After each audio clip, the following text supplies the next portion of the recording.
صباح الخير او مساء الخير على حسب ما تشوف الفيديو. ساعات كتير بنبقى عاوزين نعمل صينية اللحم بطريقة سهلة ولذيذة وفي نفس الوقت يكون طبق رئيسي مع الخضار. النهاردة هنعمل صينية اللحم بالخضار بأسهل طريقة ممكن تعملوها، وكمان بحب التوابل هتكون طعم اللحم زي المشوي بالظبط.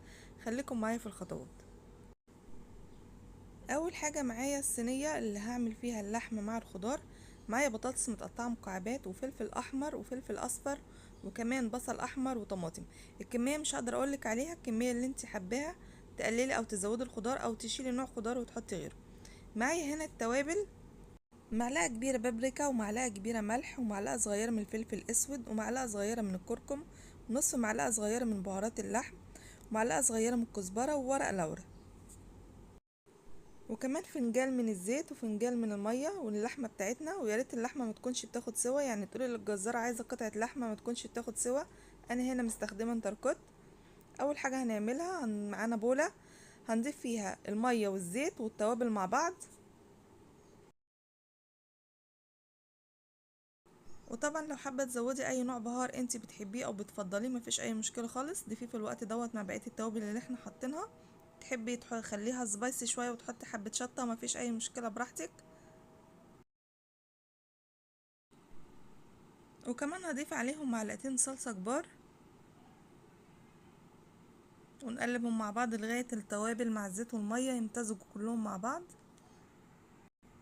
هنجيب بقى معلقة صغننة كده وندوق التوابل بتاعتنا ناقصة حاجة او محتاجة ملح، فانا هدوقها واشوف اذا كانت محتاجة حاجة وهزودها.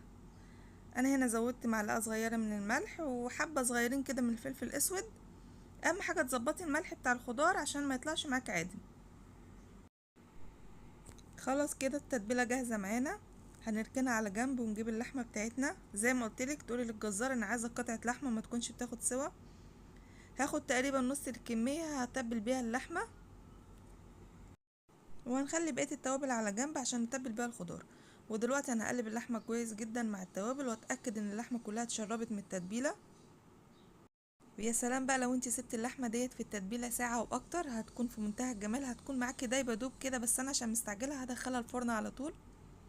خلاص كده انا هركن اللحمة على جنب ونبتدي نتبل الخضار مع بعض. وزي ما قلتلك تحبي تشيلي نوع خضار او تحبي تزودي نوع خضار، كل ده في ايدك انتي وعلى حسب رغبتكم. انا كده خلاص نزلت التوابل، هنديها بقى تقليبه حلوه كده كلها مع بعض ونتاكد ان الخضار كله اتبل بالبهارات اللي احنا عاملينها.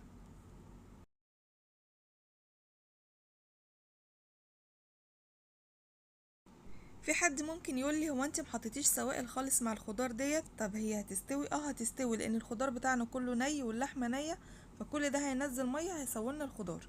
ما تقلقوش خالص من النقطه ديت. خلاص كده انا تبلت الحاجات كلها. دلوقتي هنزل بقطع اللحمه. هحط كام قطعه كده من اللحمه جوه الخضار من جوه والباقي هرصه على وش الصينيه من فوق.